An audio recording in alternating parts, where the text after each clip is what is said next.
I think that God dislikes people who are lazy. I said this to somebody once and he got very offended. I said, God doesn't like lazy people. God has created you and he wants to see the absolute best you can be. I think that if you don't take care of yourself, God has no interest in taking care of you. If you have a Ferrari on the drive and you don't take care of it, who's going to take care of it? Nobody. I think that taking care of yourself and being the best possible version of yourself you can be is how you please God. I think that's one of the best ways to praise him, is to wake up every day and say, I need to be the strongest, smartest, fastest, most fearsome, most stoic, most capable man I can possibly be. This is how I please God. I think that as a man, there's always going to be a degree of pain and suffering in your journey. I don't think you're ever going to become a successful man or be good at being a man without pain and suffering. And there's many times in my life where something terrible happened to me, and at the time, if I could change it, I would have. But retrospectively, you kind of look back and go, you know what, that was formulative for me. That's right. That is what God decided I needed to become who I became. So all of the pain and all the suffering I've ever gone through in my life ended up, in the end, building me into the person I am, and I'm proud of who I am. I don't think many men especially understand that even if you don't have the strength to be a hero for yourself, you should have enough discipline and enough honor to want to be a hero for somebody else. And if you have other people you truly respect, you should want to be a hero for them. And I think that's the masculine imperative. If someone's going to attack your wife, that's when you become a hero for her. You have to. What kind of man are you if you're not? You have a brain, you have a mind, you have a mental model. You can't think of everything, you can't do everything. You can only have certain frameworks instilled inside of your mind. As a man, you should be hyper competitive. You should try and be the best version of yourself you can be. You're competing against every other man on earth for the girl you want, the car you want, the house you want, the watch you wear. It's all competition. You should be as competitive as you possibly can. Anything that's inside of your mind which doesn't allow you to be competitive should be erased. So I started at the absolute lowest echelon of life, and I would like to consider myself somewhere near the top now.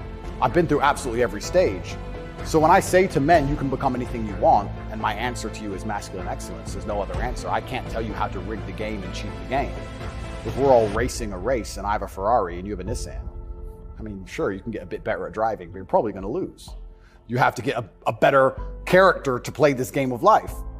So that's why I preach masculine excellence, because for many of the world's problems today, porn, sexual access, being respected by your peers, making sure that your wife's going to stay with you after the children are born for a very long time, that's right, being happy, anything, it all comes down to who you are as a man. The only answer is masculine excellence. There's nothing you can do besides hard work, accept the trauma and pain and suffering, and work harder than everyone else around you worked.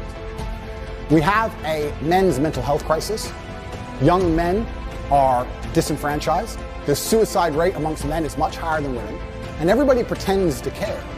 But when I come along and say, I am a man, I've been a man, I know how it feels to be a sad man and a happy man, and I found happiness through masculine achievement and strength, through working hard in the gym, through dedicating myself, through building a life worth living, through taking care of the people who I love, both male and female, through becoming financially successful, through sticking up for myself, through having opinions, through being a man of honor and courage.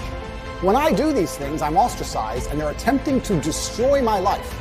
I talk about this all the time. People say I've had a traumatic life. I say, well, then you're very, very fortunate. You had a traumatic life. Now, you may have misused that trauma. You may have misplaced it. You may have accepted the matrix telling you that you now have an excuse to fail, as opposed to using it to grow. But every single man of value went through trauma, and they went through pain. It's going to be painful to get strong, painful to get rich, painful to become important. It's going to be painful to become good with women. Your heart's going to get broken a bunch of times. You have to be prepared for the pain. If you're not ready for pain, you're never going to be anything that matters. I think that the number one problem with the world today, and the biggest problem that men face, isn't the problems themselves. It's just the way that they've been taught to mentally frame issues. People think when bad things happen to them that somehow they're a victim to the universe and bad things only happen to me and this is so terrible. They don't understand that bad things happen to everybody, and the most successful person you know had all those, probably maybe even worse, at least the same bad things happened to them. They just framed it differently and used it. And this is what people really don't yet understand. There's only one thing on the planet you actually have control over. You can't control the weather. You can't control your health. You can get a brain aneurysm or a heart attack. You can't control other people. The only thing you can actually really truly control is what you think. That's the only thing you can change in real time. You can be thinking of red and change it to blue. So why are you not controlling your own mind? It's your asset. It's your ally. It's your friend. Why would you make an enemy out of the only thing you have control over? I refuse to do that. It doesn't make sense to me. The worst thing on earth that could happen to a man could happen to me. And I guarantee you, I would still label myself happy. I'm happy because that's who I am. That's how I view myself. That's what I've decided. It's amazing how much strength you can get from knowing that your ancestors are looking down on you and you're doing your absolute best. I also believe that God can be proud of you when you do your absolute best. And I don't think many people genuinely do their best in the world anymore. When I say do your best, people sit and go, oh yeah, okay. No, when's the last time you actually did your best? Like, I don't train to run marathons, but I know if I gave my best, I could run a marathon right now, first try. If I gave my best, life depending on it. When's the last time people have genuinely given their best to anything? There are people going through the world and going through life today that don't give their best or 100% effort to anything ever. Ever. They can't remember the last time they tried. I think it's very difficult to do nearly anything important if it's not perhaps to a degree driven by love or the desire for love even. I think the reason a lot of men want to become rich is because they want to feel loved or feel important or to matter. Mm-hmm. I also feel like the reason that a lot of men do the things they do is for love either of themselves or of someone else. I think the reason men go to work is because they love their family. The reason you go to the gym is because you love yourself. Mm-hmm. If you take a man and give him a life shielded from problems and he never has any to face, I guarantee you he's terrible at being a man. The best men in the world have gone through shit. That's why women love scars, because it didn't kill you. That's the whole point of it, right? So the best thing you can do as a man is look and go, okay, this is hard, this is hard, this is hard, this is hard. I feel negative because these are all so difficult. I'm struggling with X, Y, Z. Let me internalize all of that and turn it into a superpower. Let me become genuinely uncomfortable with my situation in life and go and fix things. Because like I said, the universe is absolutely and utterly very giving. And if you truly hated being in the position you were in, you wouldn't be there very long. When men say to me they're depressed, with unlimited options, with the capability to become anything you desire, with God giving you a full and able body and mind, how do you have time to be depressed? Mm-hmm. You have so much you could do. There's so much that you need to do to be your best self, and you're competing against men like me, and you're finding hours a day to be sad? No wonder you're going to perpetually lose forever. That's suicide. So how do you find time to do this? It's brutally ineffective. If you construct a mindset that allows you to be as competent as possible, as opposed to feel any different or feel better, then you're going to naturally come to the conclusions I've come to. You're as competent as possible if you believe you can affect absolutely everything about your life. You're as competent as possible if you believe absolutely everything that's happened to you, whether good or bad, is completely your fault. You're as competent as possible if you believe the bad things that happen to you are going to allow you to work harder and become even better. When bad things happen to me, the first thing out of my mouth is good. Good. If any man's honest with himself, think about the biggest transformative stages in your life. Think about the times you got the most work done. It was a bad part of your life. You were heartbroken, or you lost a house, or broke, or whatever. That's when you did shit. There is a huge percentage of the populace which they're beyond saving because they're the worst thing you can possibly be, which is a quitter. Being a quitter is the worst thing you can possibly be. God himself can't make a quitter important, because the only reason the place you're trying to get to has value is because it was difficult to reach. If everybody could reach it, there'd be no value. Value is linked to scarcity. The whole point gold is valuable is because it's not everywhere. If it was everywhere, it wouldn't have any value. The reason the place you're trying to reach is valuable is because people can't get there. So if you're the kind of person who quits, you're never going to get there. Quitters are the worst. And the masculine world is hyper competitive. This is another thing most people don't understand. Totally agree. It's hyper competitive out here. All the women want a few men at the top. The Ferrari, you don't want a Ferrari to drive fast. You want a Ferrari because other men want a Ferrari and can't have one. It's hyper competitive. So if you're competing against every other man for every dollar you make, every girl you see, the house you live in, the car you drive, the life you live, you're not going to be able to compete with the person who performs regardless of how they feel if you only compete when you feel like competing. And if life is perfect all the time, you don't appreciate anything. I actually think one of the worst lives you can have is a life where everything goes right all of the time. If you're spoiled to that degree, especially as a man, as soon as you reach any kind of difficulty, you're going to crumble. So I've had to get up a bunch of times, and I do not pray for an easy life. I pray for a difficult life with difficult challenges to solve and being strong enough to handle them. I've never tried to make my life easier. In fact, quite the opposite. If you really want an exceptional life and to do exceptional things, you can't only hope for the positive exceptional. The only reason you appreciate being rich is because you were poor. If you were born rich, you don't appreciate it. The only reason you appreciate being in good health is because you were once sick. When you're sick, you'll do anything to be healthy. If you've never experienced sickness, you don't know what health is.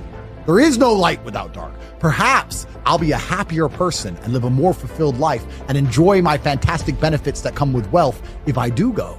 Perhaps I can have a more positive message and more people will know my name if I do go mad. Perhaps I'm ready to martyr myself. Perhaps I am ready to charge at the gunfire. Perhaps I don't care. There is no light without dark. I think the ancient Chinese nailed it when they put the yin and yang together. You have the black and the white and they flow into each other, and there's a little bit of white in the black, there's a little bit of good in the evil, and there's a little bit of evil in the good. And if life is perfect all the time, you don't appreciate anything. I actually think one of the worst lives you can have is a life where everything goes right all of the time. If you're spoiled to that degree, especially as a man, as soon as you reach any kind of difficulty, you're going to crumble. Somebody said to me before, they lack energy and they lack motivation. And I said, nobody lacks energy and motivation. You just focus it in the wrong directions. I would guarantee if you find a person who lacks energy and motivation, he's trying to get girls all day, he's messaging girls on Instagram all day who ignore him. I guarantee he gets road rage when somebody cuts him up. No, you get angry and you have energy and you have motivation when somebody pulls in front of you in traffic or when you see some on Instagram, but you don't have motivation to do anything else. You don't lack energy and motivation. It's pointing in the wrong direction. We all have an innate energy inside of us. We all have a life force, and most people are just directing it in the wrong direction completely. And that's why we're getting decimated in real time. The Matrix has come along and it's distracted us all with bread and circuses. And I refuse to do it. I refuse to sign up to things that don't directly benefit my life or benefit the future for my children. I don't think if a sports team wins, it's going to benefit the future for my children. And I don't think if I jump up and down like a ketamine-taking peasant in a concert, it's going to benefit my children. You have 10 years left to save your bloodline from eternal slavery, and you lack motivation? You are born to lose, sir. You are a loser. All of your ancestors who fought saber-toothed tigers should have just laid down and died because they fought their best for you to be born so you can jack off to Pornhub during the last few years where you stand a chance to save your last name from eternal serfdom. You deserve to be born. The last thing you should lack in the mess of the world today is motivation, because you are running out of time. And I'm telling you, as a rich man who made it out, I can see the gap is closing. I can see it. So you should certainly see it. I'm up in the clouds, looking down on the hole closing in. You're down below, looking up, watching it close, and you lack motivation to build a ladder. Oh, well, maybe tomorrow. Maybe government will save me. Maybe if I vote for the liberals, they'll give me money. Slave minds, clowns, fools. The last thing you should lack in the world today is motivation, because truly people are running out of time. When you want to explore all the levels on the map of life, you don't just want all the levels at the top. See, this is the mistake most people make. They sit there in a normal life and they dream of being rich and going on nice vacations and dream of all the nice things. They don't dream of all the bad things. They think they can have all the light with none of the dark. That's not how it works. The only reason you appreciate being rich is because you were poor. If you were born rich, you don't appreciate it. The only reason you appreciate being in good health is because you were once sick. When you're sick, you'll do anything to be healthy. If you've never experienced sickness, you don't know what health is. There is no light without dark. So I've had to get up a bunch of times, and I do not pray for an easy life. I pray for a difficult life with difficult challenges to solve and being strong enough to handle them. I've never tried to make my life easier. In fact, quite the opposite. And I think that life is going to continue along this way. If you really want an exceptional life and to do exceptional things, you can't only hope for the positive exceptional. So if you want the highs, you have to accept the lows. And I want the highs. I want to make sure my human experience is as varied as possible. So I've had to get up thousands of times, and I'm sure I'll have to get up thousands of times more, but I know me as a person, and I know I'll never stay down. So I'm not afraid. Well, I think that envy is designed to motivate, but the Matrix has taken envy and it's corrupted it. So I've always been, I've told this story on a podcast before, but I've been an envious person. I've told this story because it was so pertinent to me about how most people don't care. I was walking to school. I was walking to sixth form college in Luton. I was 16, 17 years old. And I used to have to walk about an hour each day to school, and it was raining, and I was walking. And I was walking with three of my friends in a Ferrari. It was an F430, I think, pulled up at the... That was my first Ferrari. Yeah. Pulled up at the lights, made a bunch of noise, and I was standing there, and I watched it, and then the light went green, and he tore off. I said to my friends, I was like, bro, how do we get Ferraris? And he's like, what do you mean? I was like, my mom is on a council estate, single mother. She raises 3 kids on 300 pounds a month. We can barely afford food. He has 200 grand for a car. Liquid for a car. Something is broken. None of the teachers at school have Ferraris. None of our university professors have a Ferrari. No one else I know has a Ferrari. What do we have to do to break the matrix and find the money? This is all a lie. I want a Ferrari. And my friends were like, don't know. That's why I have Wrong friends. Well, no, that's why I have Ferraris and they don't. That's why I now have 33 Ferraris. Because I was envious. I was envious of this man. Most people don't care. But you turned envy into learning how to figure it out. Well, I turned envy into anger and anger. But what we have people doing now, because they don't believe in themselves, because the matrix has dampened their soul, when they feel envious, because they want to level the playing field, which is all envy is. Instead of trying to elevate themselves, they try and drag others down. So when people look at my life and they're envious of me, what they should say is, he's truly from the most humble possible socioeconomic beginning. He is a person of color, from a council estate, a single mother household. He's at the bottom, and he made it up to the highest echelons. He's on the phone with Elon Musk and his ability. He can do it, I can do it. But they don't believe in themselves, so what they do instead is, well, I want to level the playing field, so I got to drag him down. So envy, when you're trying to drag others down, is actually, it's just laziness. Because you feel envious, but you don't have enough fire about yourself to go out there and attack the world and equal the playing field with victory. So you want to equal the playing field by dragging someone else down. It's just laziness. Lazy people. If you know good men, all they want to do is, most of the time, is work. What men who are good want to do most of the time is some version of work. Training, making money, organizing their life, getting their car clean, whatever. It's a degree of work. Women love fun. Women want fun all the time. And fun is where all the haramities appear. It's where all the negative organs appear. You're only going to get in a fight if you're going out trying to have fun. You're all like drugs and rape charges and physical violence and assassination. This all is linked to fun. Yeah. If you want fun, you're dragging all this shit into your life. Wasting getting money. Drunk. Yeah. If you want to just work, you can avoid a lot of bad things. Someone goes, "You want to go out?" I'm like, "No. You can go. Here's the address. My team will take you. Have a great time. Go get a bunch of bitches. Go pop balls. Go do. I'm gonna sit here on my computer. I'm boring, but I guess it generates millions and millions and millions and millions of dollars and millions of dollars. So if you have goals you want to achieve, I ask you, what people do you have around you? What network do you have around you of people you can sit down with and they are competent and they're not lazy and they're not stupid and they're not self-interested and they believe in the greater cause where you can work as a fraternity to achieve said goals. How are we going to do this? We now want to do this. How shall we do it? And we got it done. This is what's another thing that's amazing to me about motivation. I don't feel motivated. Newsflash, neither do I sometimes. You're not going to always feel like doing it. You have to do it anyway because it's your duty to do it because you don't want to be a fucking loser. That's the whole point. If you felt like doing it all the time, then there would be no magic to it. The magic is that you do it regardless of how you feel. What do you mean you need motivation? You don't need motivation. You have a duty to not be a loser anymore because the hole in the sky is closing. Am I hard on myself? Yes. Does that benefit me? I believe so. I'm hard on myself because life is hard. I think But could life be easier if you thought life was easy? Because isn't life what you see, not what it is? What's the point in having an easy life? Why would I want an easy life? If someone were to say to me, "Do you want an easy life?" I'd say, that sounds boring. I mean, did Genghis Khan want an easy life? Did Alexander the Great want an easy life? Did any of the men you can remember from history, any of the ones that actually matter, ever want an easy life? If I meet a man and he says, "I want an easy life, I just want a stress-free life," I look at him and think, "You're born to lose. You're born to lose, sir. You can have your stress-free life, and you can serve me my latte, and you can fuck off, because you're not made to, life is war, and it's gonna be stressful. And Life isn't always. Of course it is. Life is war. Every single aspect of life is war. Not losing your temper in traffic on your way to a podcast is war. Trying to get a girl that the other guy wants is war. Trying to buy a Ferrari that everybody else can't afford is war. Training is war. Fighting is war. Life is war. I see war everywhere. When I see a big, beautiful oak tree, I don't see a big, beautiful oak tree. I see a tree that destroyed all the saplings around it and crushed them mercilessly. It's war. Life is war. That's why I'm gearing up for war so heavily, because this war, when people ask me why I don't try and avoid it, I don't think most people understand that this war is coming for everyone. It can't be avoided.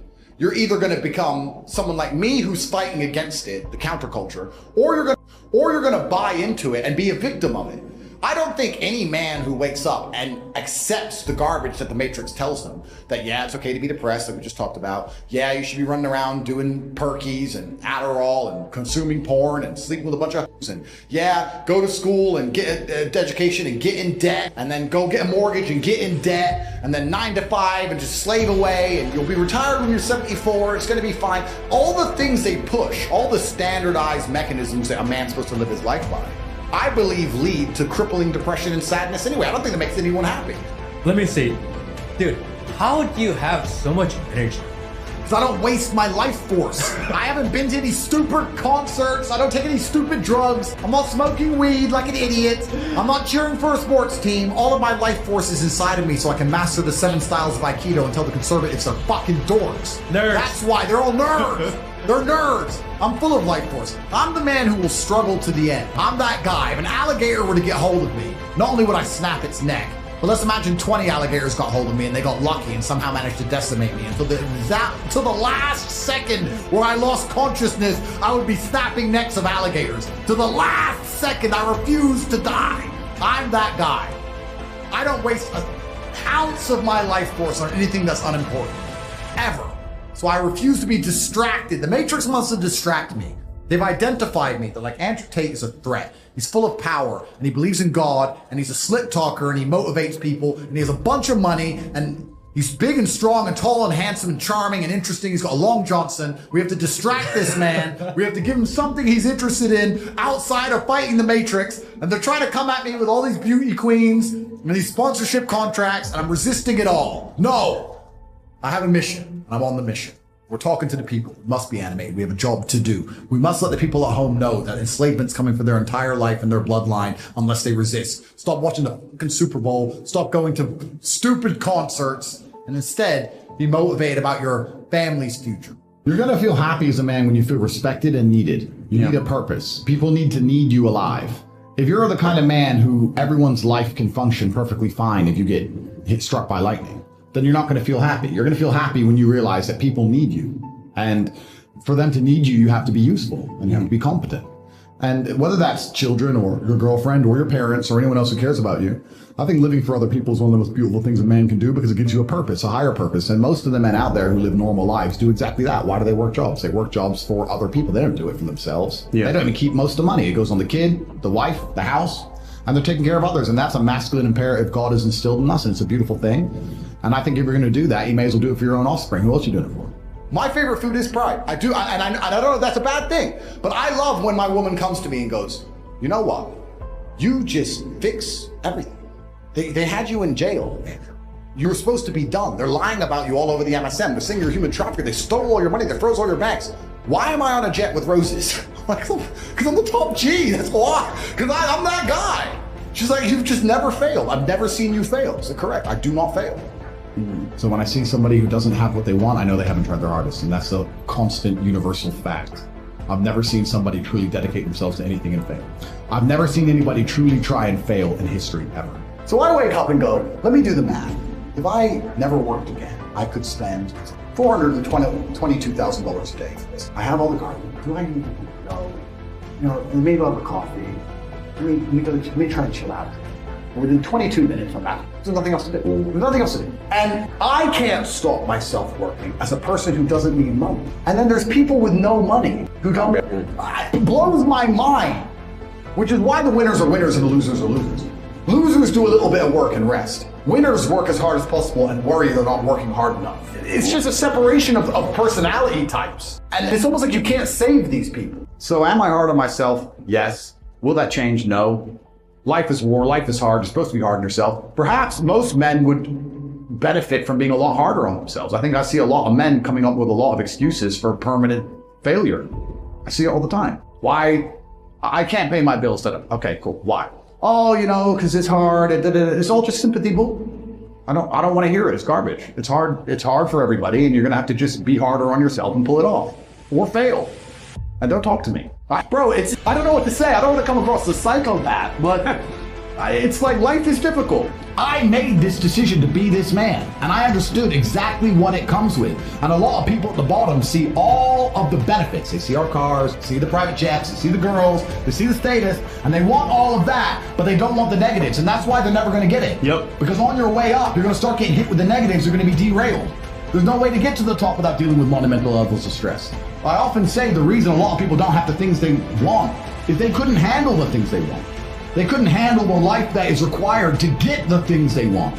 They simply would get anywhere near it and start to panic and pussy out and just go on holiday and hide on a beach and delete their social media. Even comments. Bro, mean comments about street problems. You think I give a about mean comments from some anal? It's difficult for me to put into words how much I don't care. But there's people out there that do care. Yeah. And then they think, oh, I want to be like Top G, but you can't handle a comment on the internet. Bro, these people are born to lose. So you have to decide, you need to look in the mirror and really make a decision, because I think perhaps if you want to build a life, choosing your life path and knowing which life path you want to go down is going to allow you to be the most effective in the construction of that life. If you say, I can't handle that stress, I want to be somewhere in the middle, then accept it, accept the good and bad that comes with that, accept the kind of life you want to build and go do it. But don't sit there and say, I want to be Top G, I want to live this great life, and you're not prepared for war. So I said this even to a girl I was dating. I said, you're happy all the time. And I love that. Because I'm stressed. And I'm not complaining about being stressed. I think the masculine role is to wake up stressed. I wake up stressed. I wake up and I've got a bunch to do, a bunch of people to talk to, a bunch of money to make, etc. I'm stressed.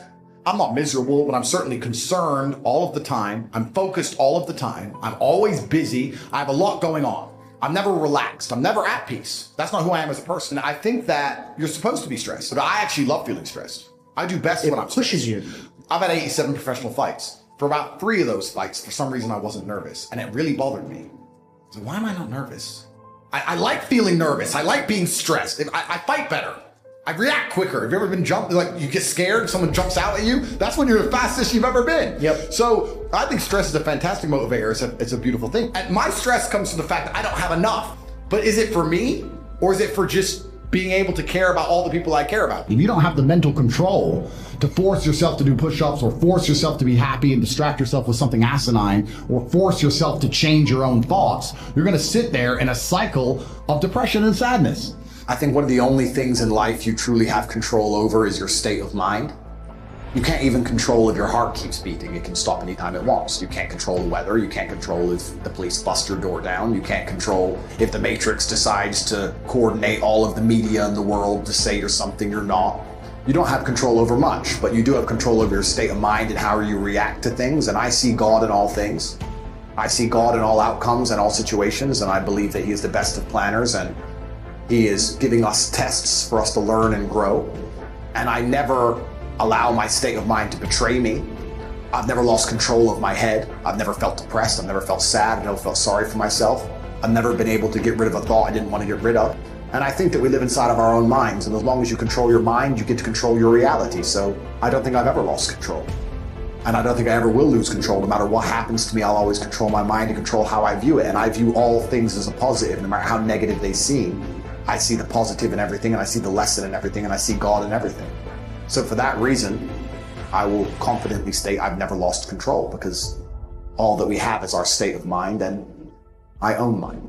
I have something I sent in my email recently. I said, you could give the average man a brand new Ferrari and a road map and a coffee and a full tank of gas and tell him the destination, success. And halfway along the drive, he'll quit. How well you set it up for people. One more. I've given you a Ferrari, a full tank of gas. I've given you the latte. I've given you a road map. I've given you a hot girl to sit next to you and play songs, do selfies. I've given you everything. Just drive the car. No, yeah, it's far. I don't have motivation. You're a loser. You are a loser. If you do not win, you lose. What do you call someone who loses? A loser. The gap is closing. The elites hate you. You no longer have sexual consent. You're a permanent criminal in the eyes of the law. They're here to decimate you and your entire bloodline. You're 22 at the height of your capabilities, the height of your energy. You heal like Wolverine. It is Friday. Are you making money? What are you doing? Oh, there's a band. I really want to see this band. I guess you just deserve to lose, friend. I guess you just need it. And I don't feel sorry for you. I guess you're just a dummy. And that's how I feel. So imagine how the elites feel. We're scum to these people. We are. I'm not a rich man. I'm just a poor man with loads of money. I'm from a Luton, Kansas. I wear diamond watches, bro. You understand? Yeah, I do. I'm just a poor man with billions of dollars. But it's scary when you start to understand how all these things really work. And I don't think the average man at home understands this. And if you start to understand it all, the last thing you will lack is motivation. How can you lack motivation? How can an antelope in the jaws of a tiger say, I lack motivation? I'm tired. I'm horny. I want to jerk off. Bro, they're ripping out your throat in real time. You're bleeding out. Fight back.